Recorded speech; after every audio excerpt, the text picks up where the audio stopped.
৩৩৯ দিন পর hitman show ইংল্যান্ডের বিরুদ্ধে দ্বিতীয় একদিবসীয় ম্যাচে ১৭ রান কটকে রোহিত শর্মার নেতৃত্বে ২-০ সিরিজ জিতল ম্যান ইন ব্লু দল।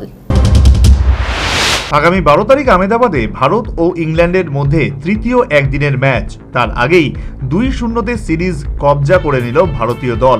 দ্বিতীয় ম্যাচে ৪ উইকেটে জয়লাভ করে সিরিজ জিতে নিল মেন ইন ব্লু শিবির।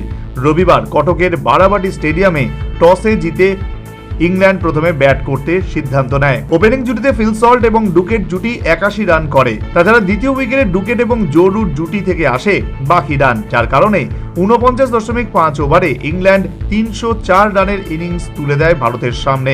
ভারতের পক্ষে রবীন্দ্র জাদেজা ৩৫ রানে ৩টি উইকেট নেয়। অভিষেক ম্যাচে হতাশ করেনি বরুণ চক্রবর্তীও ৫৪ রান দিয়ে একটি উইকেট নেন বরুণ। জবাবে জয়ের জন্য ৩০৫ রানের লক্ষ্যমাত্রা তাড়া করে ঝোড়ো ব্যাটিং শুরু করে ভারতের ওপেনিং জুটি।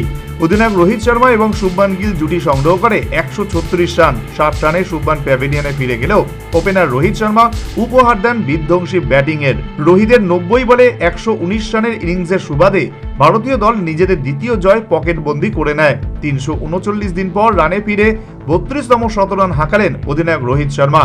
তাছাড়া মিডল ওভারে শ্রেয়াস আইয়ারের ৪৪ এবং অক্ষর প্যাটেলের অপরাজিত ৪১ রানের দৌলতে ভারতীয় দল ৪৪.৩ ওভারেই জয়ের জন্য প্রয়োজনীয় রান তুলে ২-০ সিরিজ কবজা করে।